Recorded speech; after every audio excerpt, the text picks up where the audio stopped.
าวน้อยสิพามาเล่นภาคอีกบอลหนึ่งซึ่งอยู่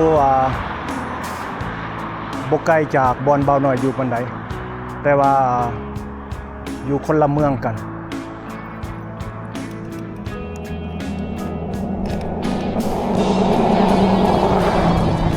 ซึ่งภาคนี้มีชื่อว่า Majestic View Park ซึ่งขึ้นกับเมืองอาวาดา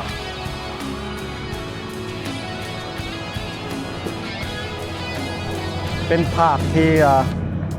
อยู่ติดกับหมู่บ้านฝากหนึ่งเป็นติดกับหมู่บ้านอีกฝากหนึ่งเป็นค่อนข้างเป็นป่าหน่อยหนึ่ง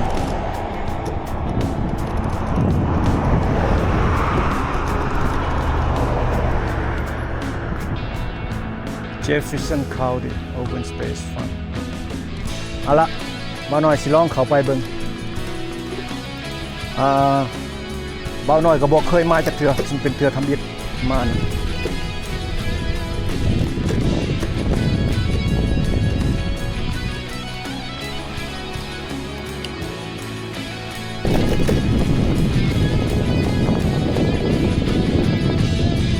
รู้สึกว่ามีรถอยู่ประมาณคนมาหลายมันบ่อันดีกันติดกับภาคอีกเบื้องหนึงแล้วเป็นลักษณะบอลเด็กหน่อยดูบอลเด็กหน่อยมาหลินมัน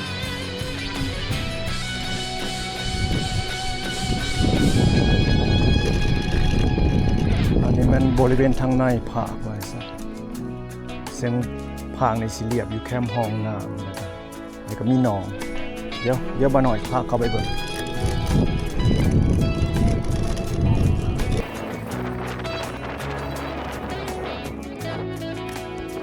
ไปทางเห็นบ่เบื้องนี้สิเป็นหมู่บ้าน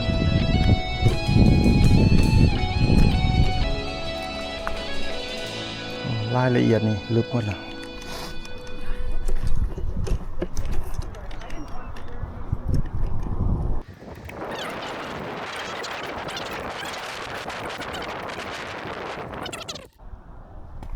วิวอีกมุมหนึ่งเห็นบ่วิวอีกมุมหนึ่งข้ามไปใส่ป่าฝั่งนั้น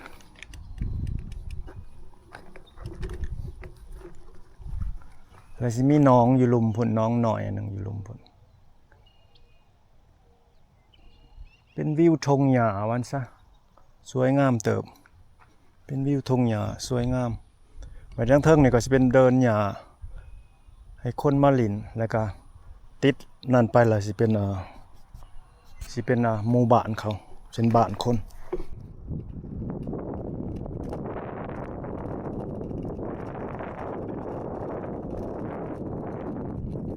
เห็นบ่เข้าไปพุ่นบอนเห็นรถจอดอยู่พุ่นสิเป็นลักษณะมิวเซียมน้อยๆวันซะจะบอกเราเรื่องราวของภาคนี่ว่าซั่นซะ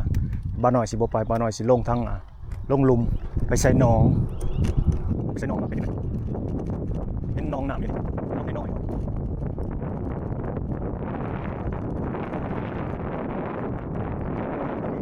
ส่วนหลายเขาสิมาเบิ่งนกดอกพี่น้องมันบ่ป้ายส่วนหลายสิเป็นwildlife สิเบิ่งนกส่วนหลายเบิ่งนกเบิ่งดอกไม้ก็บ่ค่อยเห็นมีแต่ดอกหญ้าจำนวนนึง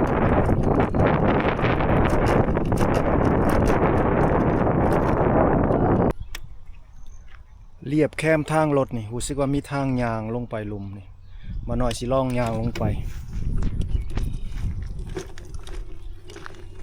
ยางลงไปมันยางลงไปแล้วมันสิถือแคมนะแคมหนองเห็นบ่ดอกไม้ก็มีอยู่ดอกไม้หญ้าดอกไม้ดอกหญ้าว่าซั่นซะซึ่งว่าช่วงนี้ซึ่งมันเป็นฤดูร้อนละใกล้ฤดูใบไม้ปลงมาหน่อยนึงละโอ้ดอกไม้ก็งามอยู่ได้เห็นบ่ดอกไม้สีม่วงแล้วก็ดอกหญ้าสีขาว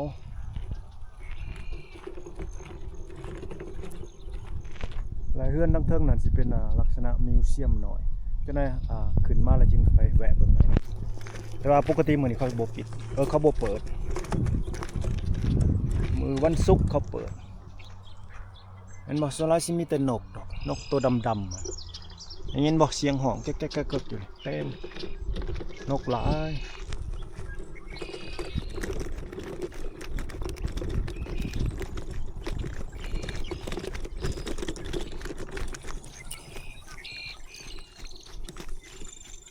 นี่แล้วมันลงมาแคมป์นะ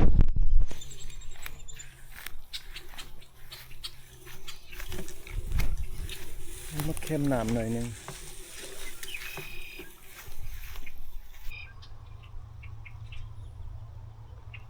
นกดอกไม้แมงกะเบื่อ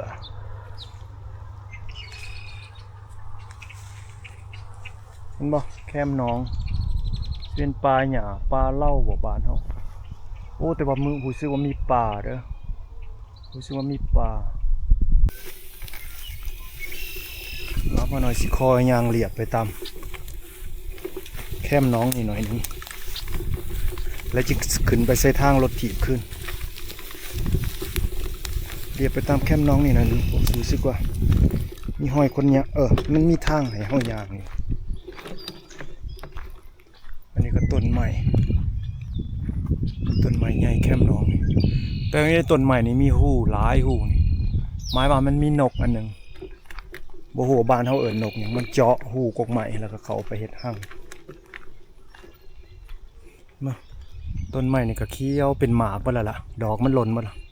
เป็นหมากเบิดแล้วต้นคือดอกหักนี่งามอยู่ได้นี่นะมาต้นก็งามเลยอันบานน่ะเป็นคือจังซั่นล่ะ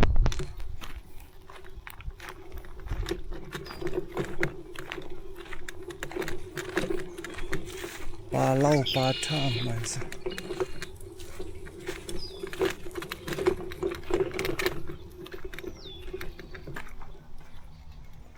โอ้อันนี้เป็ดat a lot of duck here เป็ดกันนกหลายนกนะ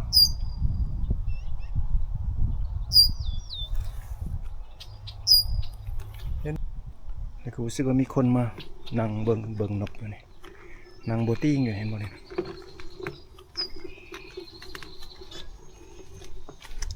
Hello. How you doing? I'm good. It's very nice and quiet, huh? Nice and quiet, and Good for sit down and scenery. I'm an artist. I'll go home and try to do a watercolor. ไปพอทหารเก่าโอ้นกเห็นบ่ทหารเก่าเขาเคยไปเฮ็ดศึกเวียดนามแล้วหูจักลาวหูจักเวียดนามบอกให้ฟัง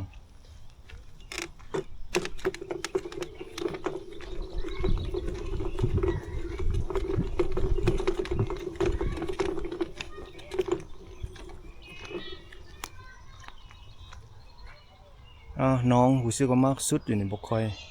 อันนั้นบ่ค่อยอันนั้นใหญ่ปานใดฝากเบื้องนั้นก็แม่นเป็นธงหญ้าอีกบาทนึง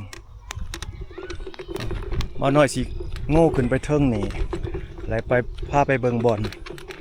นเฮือนที่มันเป็นคือมิวเซียมหน่อยดอกแต่ว่าเสียดายเขาบ่เปิดมันนี่เข้าไปบ่ได้ว่าซะแต่สิเข้าไปให้เบิ่งเดินหน้าบ้านซื่อๆโอ้ว่าแม่นทางไปบ่เนี่ยรู้สึกว่ามีเด็กหน่อยหลายอยู่ได้หลินอยู่อ้อมอยู่เพื่อนมันนะ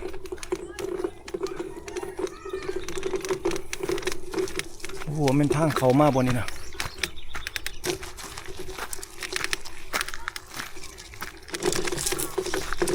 โอ้มาถือทั้งขางทั้งหลัง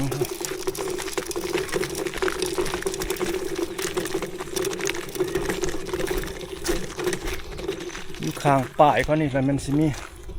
ปลาดอกตะเวนซึ่งเป็นสัญลักษณ์ของรัฐโคโลราโดนี่แหละมันสัญลักษณ์ดอกตะเวนมันมีดอกตะเวนโอ้งามอยู่ได้ดอกตะเวนนี่ก็ได้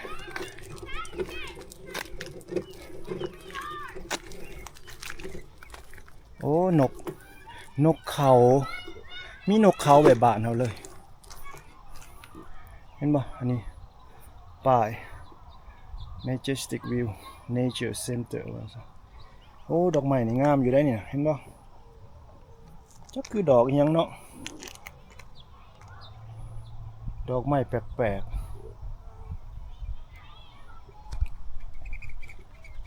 อึ๊บนกเขาเห็นบ่เอาหน่อยสิย่างเขาไปว่าอันน่ะว่าทั้งหน้าบอนเฮือนเขาอยู่มันเป็นยังไงคนเข้ามาอยู่ได้หลายอยู่ได้เนี่ยก็ได้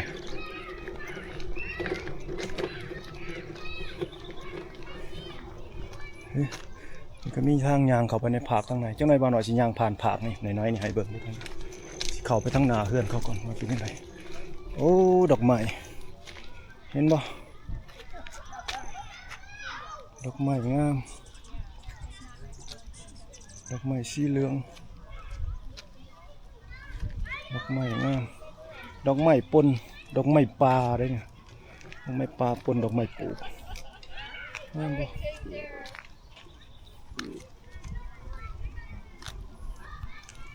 โอ้แล้วก็ดอกตะเวนใหญ่ตะเวนสีบัวดอกหญ้าสีเหลือง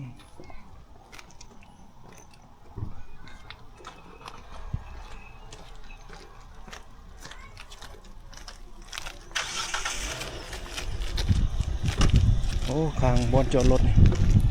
ดอกไม้ทุกอย่าง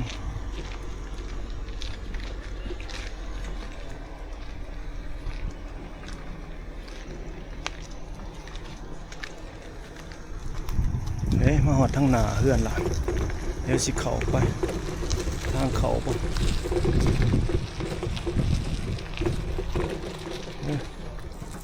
เขียนไว้ได้อยู่นี่ Welcome to our garden นั่นเป็นการ์เด้น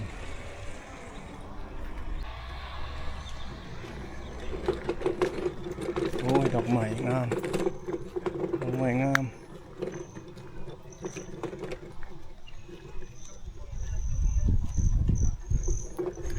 รู้สึกว่ามีทางเขาอยู่ทางข้างนี่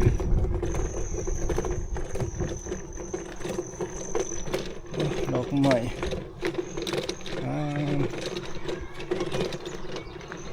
สีเข้ามาในมีบอลเอาไว้รถถีบมีแผนที่ให้เบิ่งว่าไปสิไปไสยางไสวันซะแล้วก็มีแมปเข้าไปในนี่สิแม่นว่าสิแม่นเฮือนเขาเนี่ย Majestic View แต่ว่าเขานั่นเขาบ่เปิดมื้อนี้มีแต่เด็กหน่อยมาแล่นเล่นอยู่แถวนี้เอามาหน่อยสิย่างเรียบไปตามทางเขาผ่านหน้าบ้านเขานี่เด้อย่างเข้าไป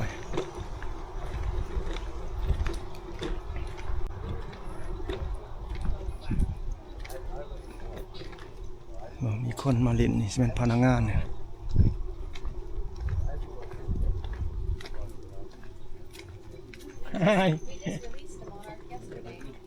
สิย่างเลาะเบิ่งแล้วเบิ่งสวนดอกไม้โอ้อยู่หน้าบ้านก็นี่กระต่ายมีกระต่ายเดี๋ยวพี่น้องสิพาเป็นกระต่ายดอกไม้งามพี่น้องเอ้ยคิดว่าอันดอกไม้มันสิล้นมันล่ะเพราะว่าซัมเมอร์ล่ะยังมีดอกไม้หลายอยู่อันนี้แล้วแม่นว่าค้อนใหม่เขาเฮ็ดไว้ให้อันพวกแมลงต่างๆพวกแมงต่างๆเข้าไปอยู่ไปซ่อนไปอยู่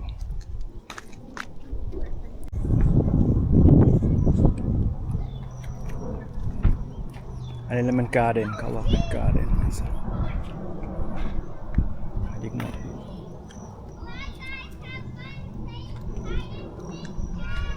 ใครอยากนั่งเล่นกันนั่งเล่นอยู่นี่อันนี้ดอกไม้ป่าแท้ๆแล้วเนี่ยกระต่ายเต็มอยู่นี่พี่น้องเอ้ยกระต่ายมาเห็นบ่กระต่ายบ่เห็นบ่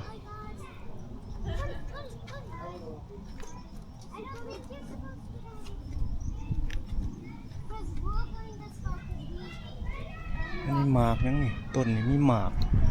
เป็นน้ำหมากทุเรียนคือหมากเงาะบางอย่างนี่ล่ะบ่แม่นอันนี้เป็นมุมนางลินนาเฮือนวันซะ นาเฮือนนามิวเซียมหน่อยเขาไก่สิปิดแล้วบ่บางส่วนเนี่ยซึ่งเห็นมีพนักงานอยู่ 2-3 คนเขาไปในสวนนี่ก่อนเด้อเขาไปย่างในสวนนี่ก่อนว่าเป็นอะไรมันเป็นสวนหน่อยๆอยู่มีทางยาว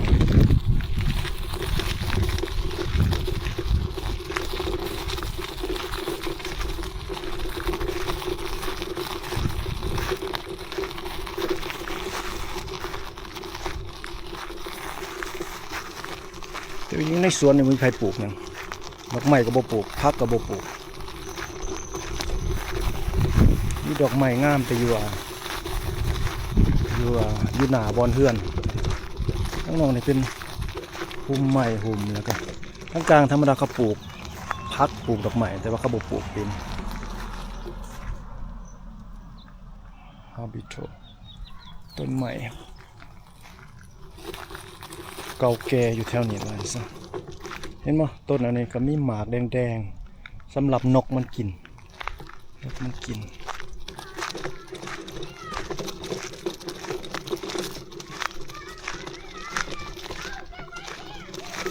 ยวคือดอกฮักบ้านเฮานี่แหละต้นมันนี่คือต้นดอกฮักอันบ่นี่คือกันกับหมากไม้ที่นกมันกินเป็นดำๆมันจะคือหมากหว่าบางอย่างนี่ล่ะกันบ้านเฮานี่คนสิลองกินอันนี้แต่อยู่นี่เขามันก็บ่เบื่อแต่ว่าเขาว่าบ่กินบ่ได้ว่าซั่นอ๋อหอมมุมสวนนี่ล่ะหอมมุมสวนนี่ก็เป็นทางออกบัดนี้ทางออกมาสอดใส่ทางหน้าคือเก่าสอดใส่ปลายทางหน้า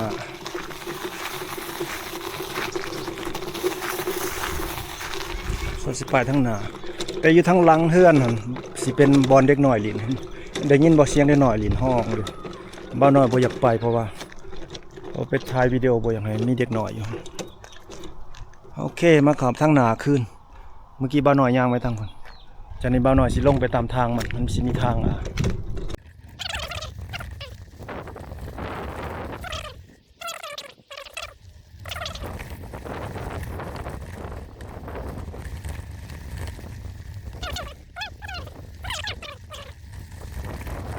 นี่แหละมี3แยกนี่ธรรมดาเลี้ยวขวาเลยสิไปป่าตัวนั้นหน่อยนึงเลี้ยวซ้ายเลยสิหุ่มมาแล้วก็ไปหาผาขึ้นเดี๋ยวสิลองไปขวาหน่อยนึงเด้อพี่น้องเด้อมาป่ายเขาบอกอย่างนี้เบิ่งนกเบิ่งหยังคือเก่าล่ะมีสัตว์มีม้ามีมันหยังมาหน่อยสิเลี้ยวขวาหน่อยนึงไปเบิ่งทั้งขวาหน่อยนึงว่ามันหยังเป็นป่าอยู่เป็นปลาอะไรไปสุดอยู่บนคนนางหลินอยู่ว่าสัน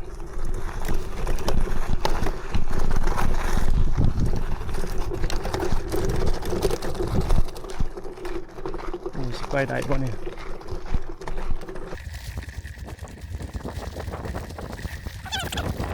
ขึ้นโน่นอีกกันบ่เห็นบ่เมื่อกี้บ่าวหน่อยมาจากฝั่งนั้นบ่ก็คอยขึ้นมาโน่นมาพี่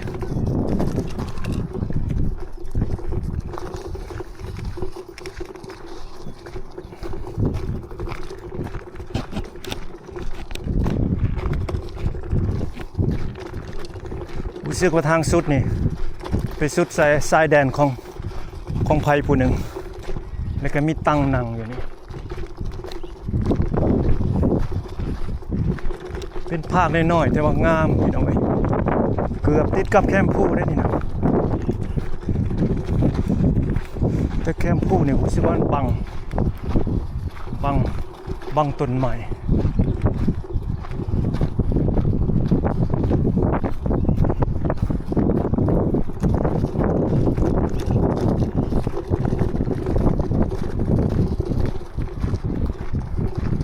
บ่มาสุดเพียงนี้แล้วก็มีตังนังอยู่นี่เห็นบ่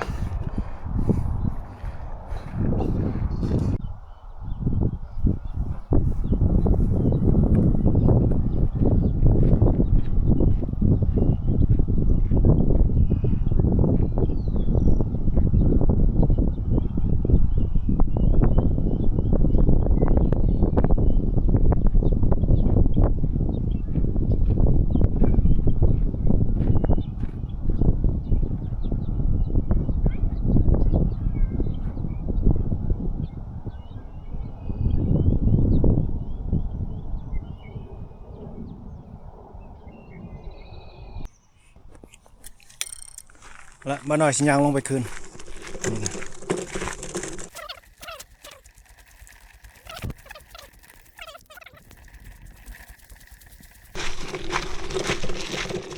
บ้านคนอยู่แคมป์นี่คือสิราคาแพงงามขนาดบ่เห็นวิวผากว่านี่มีฮอดหมาจอกมีฮอดกวางมีทุกอย่างได้อยู่นี่นะภาคน้อยๆนี่ก็ได้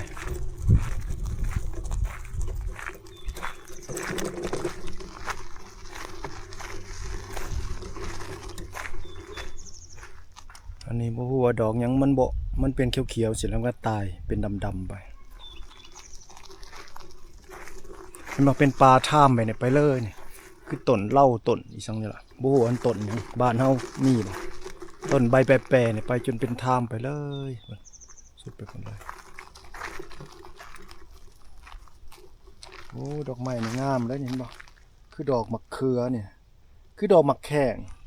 ว่าเบิ่งคักคือมะแข้งนี่ล่ะแย่น้อยก็คือมะแข้งนี่ล่ะนี่ก็เป็นดอกขาวๆอีกแบบนึงเป็นดอกไม้ป่าพี่น้องดอกไม้ป่า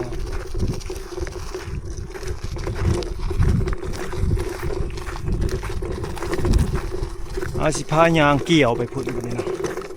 ว่ามันสิไปสอดใส่แนวใดมันมีทางยางอยู่บ่นี่เกี่ยวออกไปมันสิไปใส่บ่นี่นะ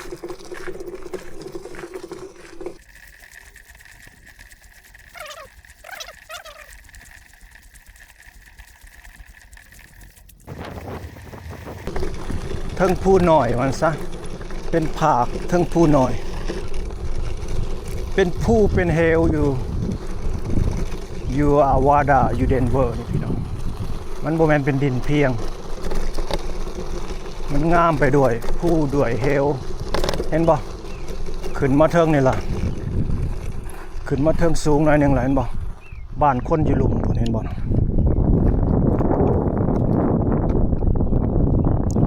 บ้านคนอยู่หลุมพุ่นอยู่ต่ำลงไปหลุมพุ่นเรียบตามห้วยมันซะ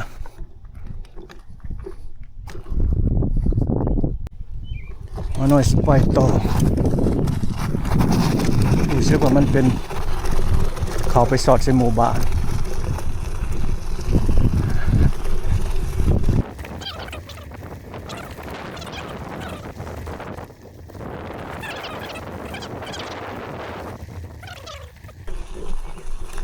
สอดใส่หนทางเขาไปพุ่นกันมันในหมู่บ้านเขามานี่กันมันเข้าไปในผาคืนแต่บ่น้อยรู้สึกว่าทั้งข้างนี่เห็นเป็นบอนยางเล่นหน่อยสิเขามานี่บ่น้อยสิเขามาผากในหน่อยอยู่ข้างทางเขานี่อีก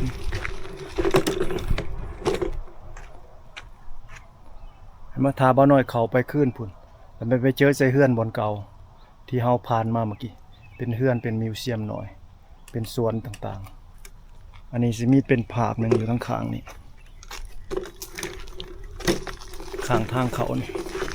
ภาพนี้ก็เป็นบอลลินนี่กันบ่ก็เอาไม้มาเฮ็ดเป็นคอนไว้ให้คนมานั่งลินกระต่ายหลายพี่น้องกระต่ายเต็มอยู่พุ่นเห็นบ่กระต่ายเต็มอยู่โอ้พี่น้องเห็นบ่มาหน่อยสิย่างหลอดเข้าไปน้ำผานี่หลอดน้ำผากน้ำหมใหม่ภาคอีกภาคหนึ่งอยู่ปากทางเขาไว้ซะอันนี้บอลนี่เล่นบอลเด็กหน่อยเข้ามาหลินเห็นบอกมาดังไฟดังยังหลินอยู่แถวนี้เป็นบอลหลินของเด็กหน่อยแล้วก็คอนใหม่รู้สึกว่ามันมีทางสอดปลาไปนี่ลงมาหน่อยสิยางไปเดี๋ยวมันเป็นอะไรเป็นอยากคือเป็นปลาหน่อยสิเขามานี่มันเป็นปลาแต่ว่าเป็นบอลหลินของเด็กหน่อยทั้งหมดแล้วนี่นะมีโต๊ะมานั่งกินข้าวมีสั่งละแต่กันสอดมันนี่สิมันสอดใส่บ้านคนสอดใส่บ้านคนเอาหน่อยสิงูกลับขึ้นมาคือสอดใส่บ้านคนสอดใส่สวนแม้กันย่างพันนี่ไปเลยนี่จะเป็นปลาสอดไปเลย เป็นผักส่วนหนึ่งของผักนี่แหละอันนี้ก็ได้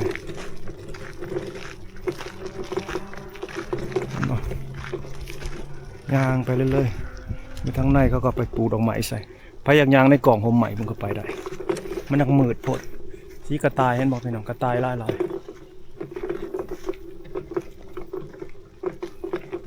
กระต่ายมีอยู่ทุกบอนเราสิย่างไปเรื่อยๆรู้สึกว่ามีเฮือนอยู่ใน2 หลังคือจะเป็นเฮือนของผากแล้วก็หน่อยลินก็เข้าไปใน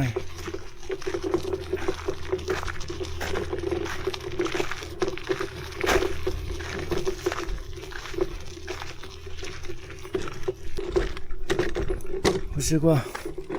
ยางมาทั้งผากทั้งหนานี่สุดเพียงนี้สุดเพียงเฮือนเขามันยังอยู่นี่ตอนนั้นต้องได้เข่าป่าปะนี่นะเข่าป่าแล้วไปสอดใส่หน้าบ้านคืนคือเก่าเป็นป่าหน่อยๆเห็นบ่ป่านี่เลยจะเป็นฟาร์มของผากนี่แหละเห็นบ่ว่าถามพนักงานเขาเมื่อกี้มันเป็นฟาร์มของผากนี่ทั้งหมดอันนี้เป็นทางสีมันยางเขาปลาเลยจึงสีสอดออกไปพุ่นเห็นมาสอดมันนี่ก็เป็นฟาร์มกันบอกบอลกระปูพักเห็นดิทางหน้าส่วนพักส่วนยังมันเป็นของผากนี่หมดละมาหน่อยยางพาปลาเด้อพาพี่น้องยางพาปลา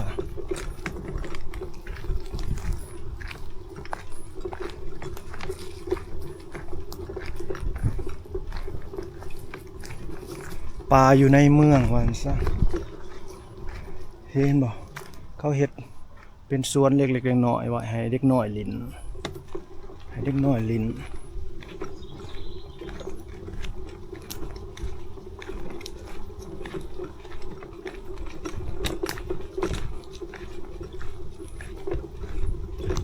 แล้วมาสอดใส่บอลเก่า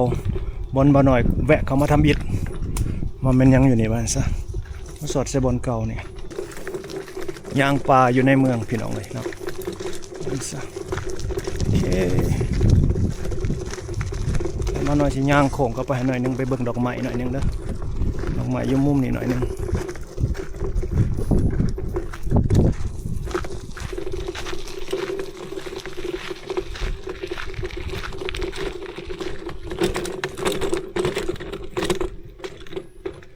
สิเด็กหน่อยมานี่นั่งเล่นกินข้าวอยู่แถวนี้มันซะบอลเด็กหน่อยมาลิ่นปลูกพักปลูกหญ้าวันซะเห็นบ่เห็นทงมือทงยังเหียอยู่นี่เด็กหน่อยมานี่แล้วก็ลิ่นเฮียนปลูกเฮียนฟังวันซะ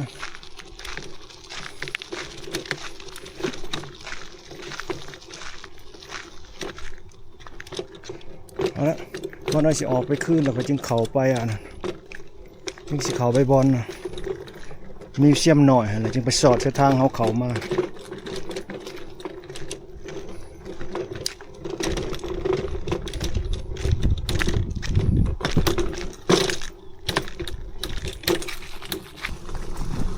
ออกมาจากภาพน้อยๆที่อยู่ทางหน้าเนี่ยเขาไปขึ้นแล้วไปสิ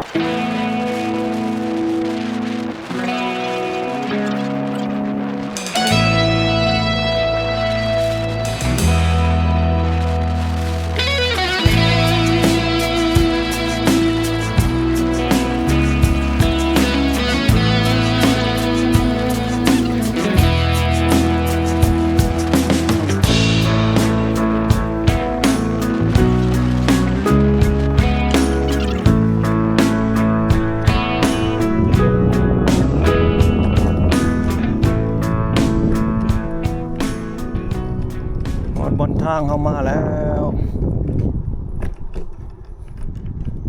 ดอกไม้งามบ่ดอกสีเหลืองสีมะเกี่ยสีออเรนจ์